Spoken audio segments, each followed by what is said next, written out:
वन्दे देवमुमापतिं सुरगुरुं वन्दे जगत्कारणम् वन्दे पन्नगभूषणं मृगधरं वन्दे पशूनां पतिं वन्दे सूर्यशशाङ्कवह्निनयनं वन्दे मुकुन्दप्रियम् वन्दे भक्तजनाश्रयं च वरदं वन्दे शिवं शङ्करं वन्दे भक्तजनाश्रयं च वरदं वन्दे शिवं शङ्करम्. Let us chant together.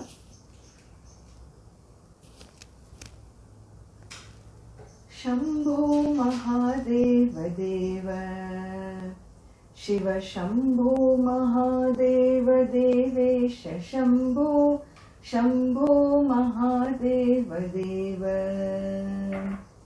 Shambho Mahadev देव शिव शम्भो महादेव देवेश शम्भो शम्भो महादेव देव फालावनम्रकिरीटं फालनेत्राचिषादग्धपञ्चेषु कीटं शूलाहतारादिकूटं शुद्धमर्धेन्दुचूडं भजे मार्गबन्धुं शम्भो महादेव देव शिव शम्भो महादेव देवेश शम्भो शम्भो महादेव देव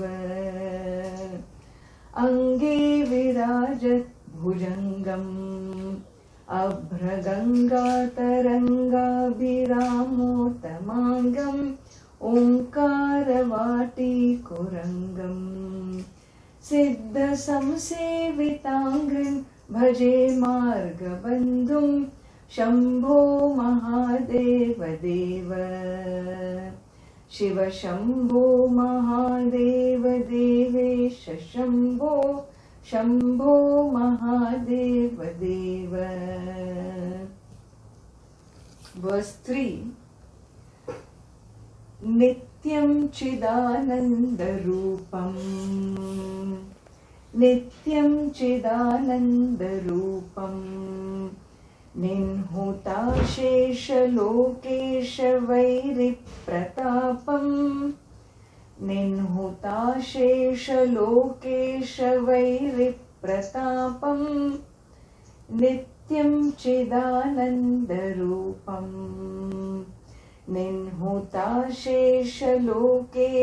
वैरिप्रतापम् नित्यं चिदानन्दरूपम् निह्नुताशेषलोकेश वैरिप्रतापम् कार्तस्वरागेन्द्रचापम् कार्तस्वरागेन्द्रचापम् कृत्तिवासं भजे दिव्यसन्मार्गबन्धुं कृत्तिवासं भजे दिव्यसन्मार्गबन्धुं कार्तस्वरागेन्द्रचापम् कृत्तिवासं भजे दिव्यसन्मार्गबन्धुं कार्तस्वरागेन्द्रचापम् कृत्तिवासं भजे दिव्यसन्मार्गबन्धुं नित्यं चिदानन्दरूपम् निह्नुताशेषलोकेश वैरिप्रतापम् कार्तस्वरागेन्द्रचापम् कृत्तिवासं भजे दिव्यसन्मार्गबन्धुं शम्भो महादेव देव शिव शम्भो महादेव देवेश शम्भो शम्भो महादेव देव. So continuing, Nityam. Chidananda Rupam. So the one who is Nityam. Nityam means the one who ever is. Intransient. Anityam, Nityam with a negation, Anityam is that which is transient. So in the transient world, that which is Nityam, that which is intransient. All, when you look at the creation, the world of names and forms, you find everything is born, everything is gone. Little early, little later. Some lifetimes are just every 22nd they split, called a singular cell. And then from there you have a life that remains for a long time. And so, Nityam here means what? Does it mean long time? So who is Lord Shiva now? Is he one who lives long time? So you can open your mouth and keep going long and stretch as far as you can stretch. Is that the long time? For you, if time is the ultimate, then within time you can talk about long time.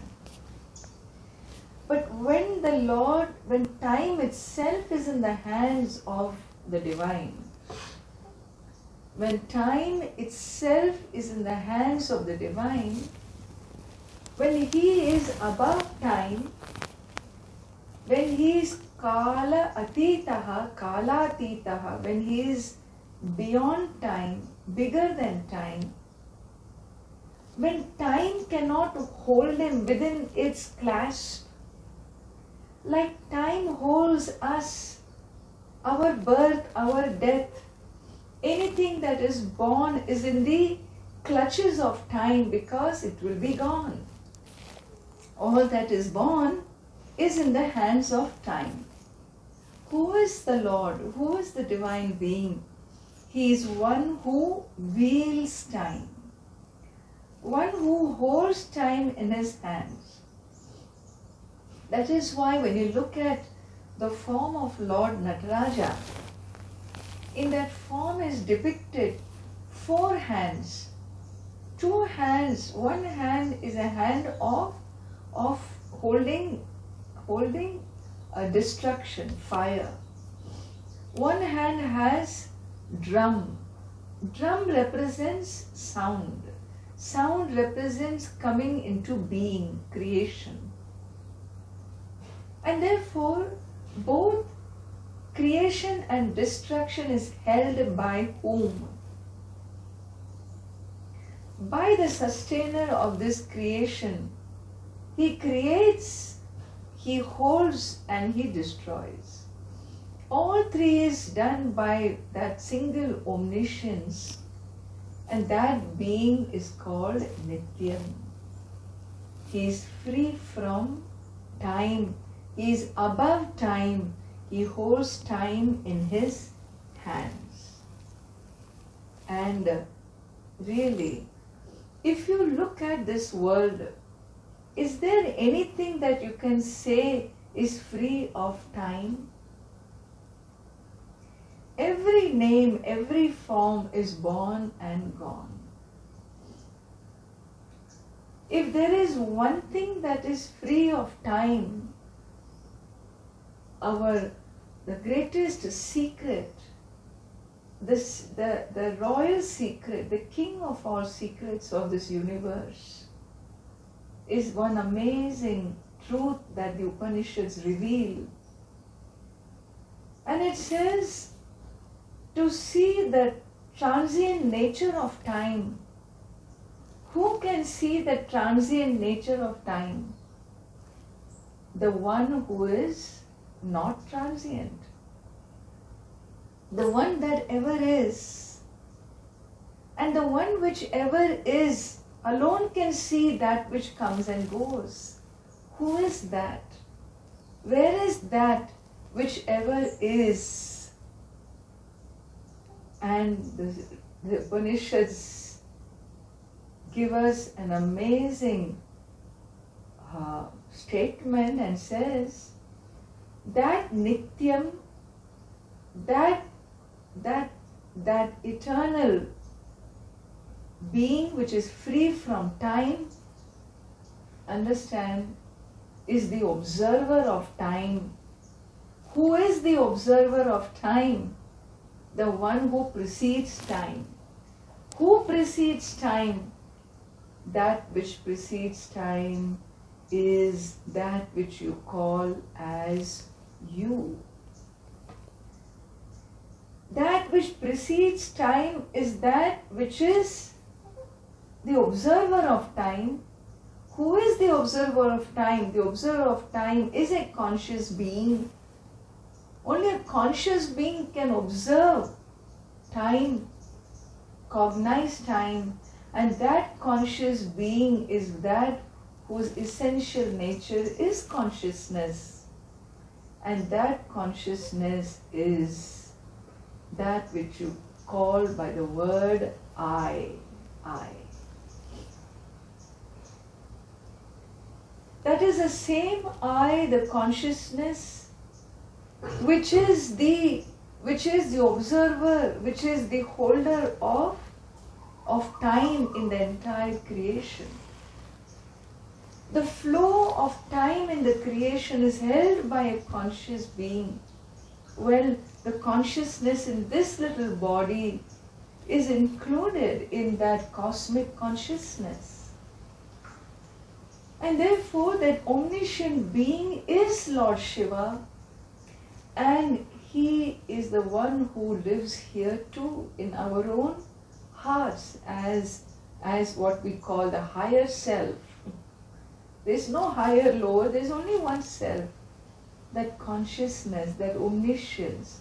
And so this verse beautifully opens up and says that Nityam, that Shiva which is the basis of time, the observer of time, that which is free of time, that which brings about the time, that omniscience is Chit.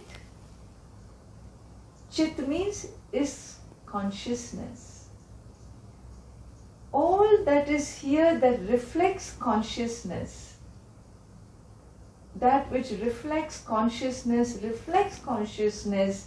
through the physical subtle body. Every life form which has a physical body in which sits a subtle body, in that subtle body reflects the consciousness, and therefore all life is sacred.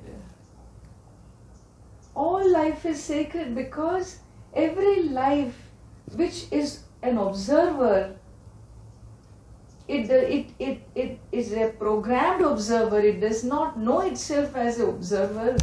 Being a programmed observer, which is what life forms on earth are, other than the human being, well, they are reflecting what? The consciousness, the omniscience of the divine being. And therefore it is Chit, is of the nature of Chit. The eternal being is of the nature of Chit, consciousness. And Chid Anandam, Chidananda Rupam. Chidananda Rupam Yasya is of the nature of Chit and Ananda.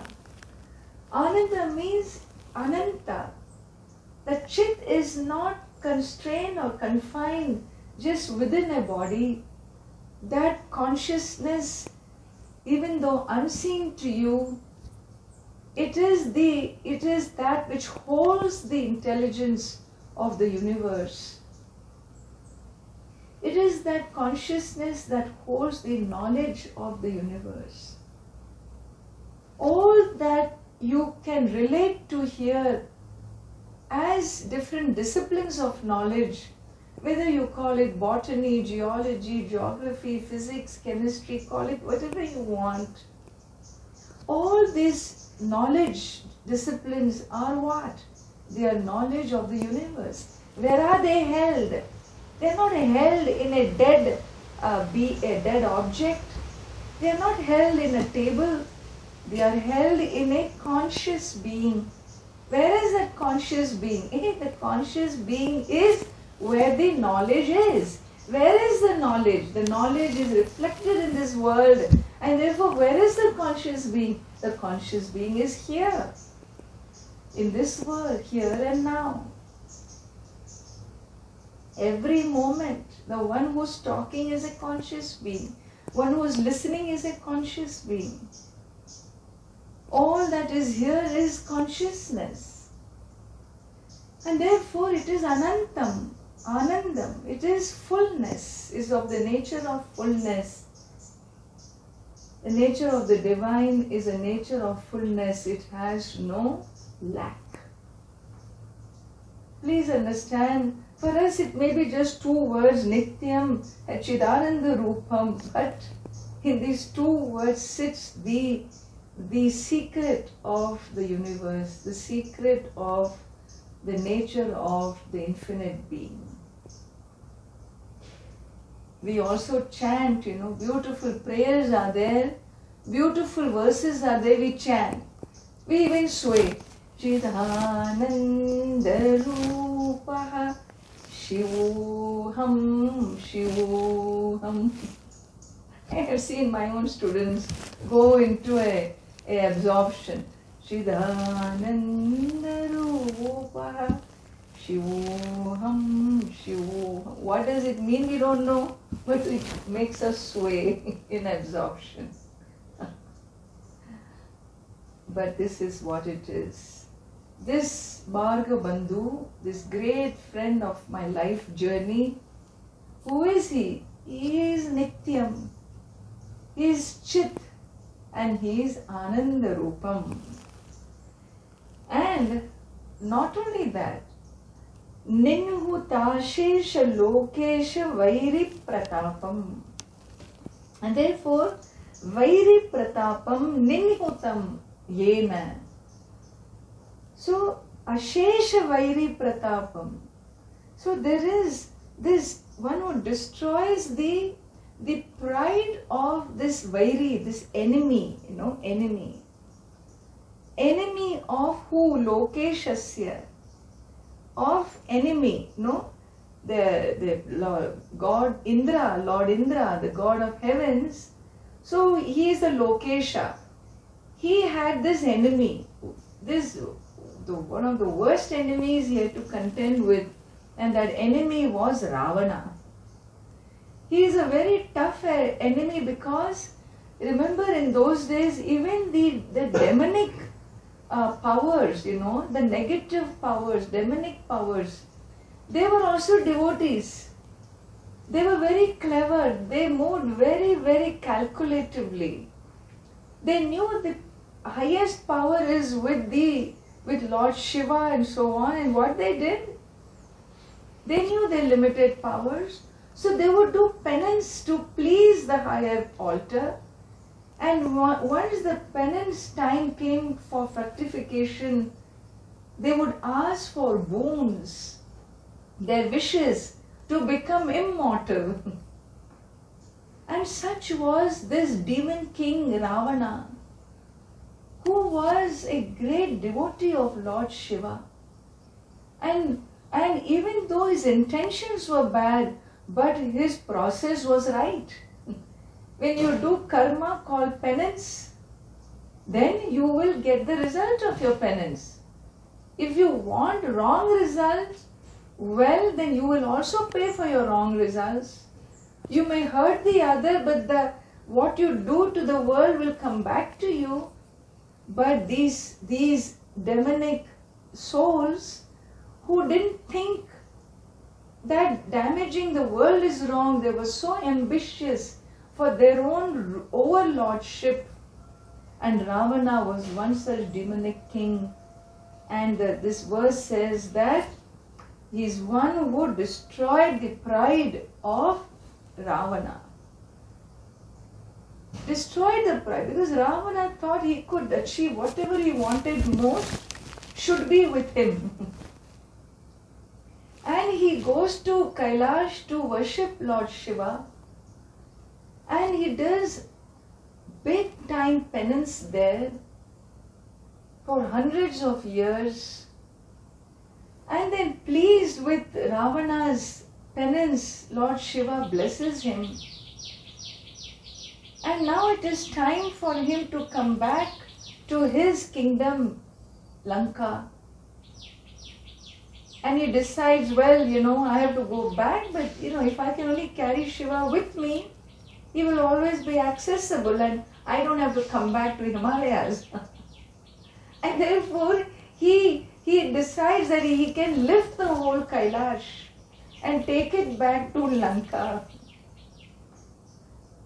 Such audacity Ravana had.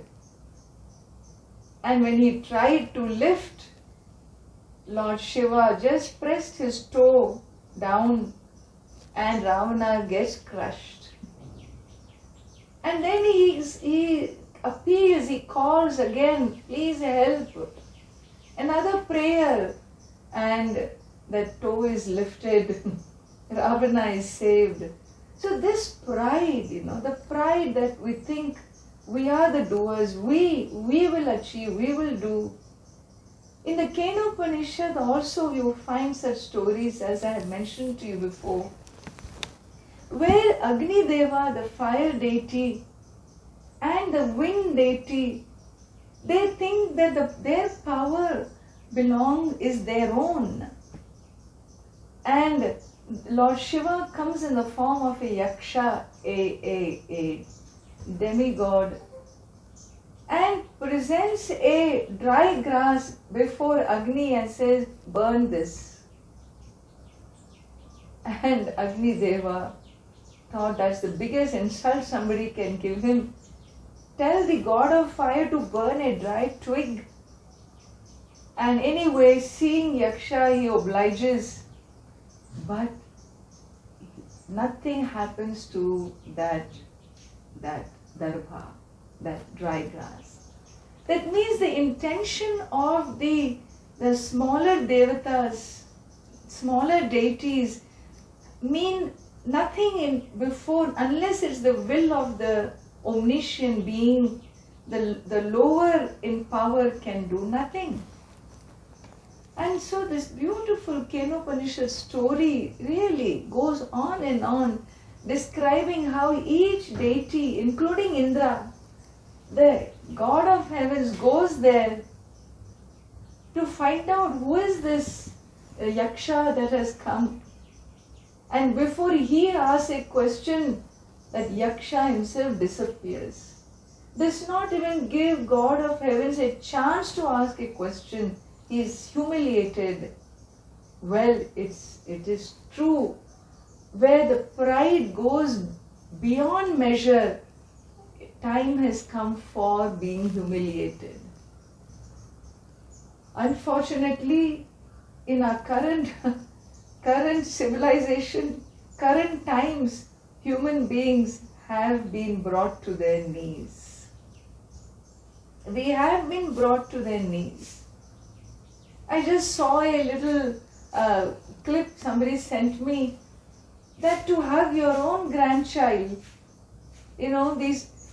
I'm sure it is America, is a very innovative country. People have come up with a plastic curtain in which you can put your two arms, and that grandchild puts his two arms, and through the plastic you hug. What is the state of a human being where you can't hug your loved one? Why? How did things go that far? Is this not humbling? If this is not humbling, what else is humbling? What could be a bigger message from nature than telling us, straighten your act. It's not too late, straighten your act. It's just a small warning to us. It's so pathetic to see a grandchild being hugged by the grandmother through a plastic, It is just, moving forward, how are we going to move forward unless we straighten our philosophy? unless we straighten our thought system, our convictions, our purpose of life, unless we align our living for a bigger purpose, not material purpose alone is life. It is silly, it is very, very defeating to move in this direction. We haven't gone very far with nature. If we have worked to destroy it, it is now coming back, retaliating to destroy us. And therefore, he says, Ninu Tashesha Lokesha Vairi Pratapam. And show the arrogance of Ravana, the arrogance of these asuras, those who were so ambitious in power. They had to be killed, even though they did penance, even though they got the results of their penance, they got their wishes fulfilled, but none of them could be eternal.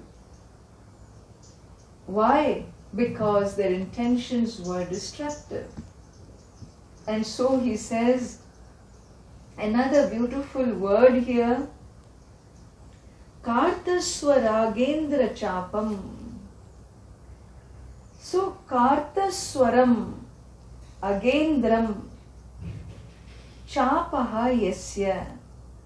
Kartaswaram is gold. And Agendram is Agasya Indram. Aga is mountain. Indra is the lord of the mountain.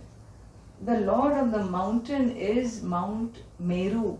Mount Meru is considered to be the king of all mountains. Some say it's in the Himalayas.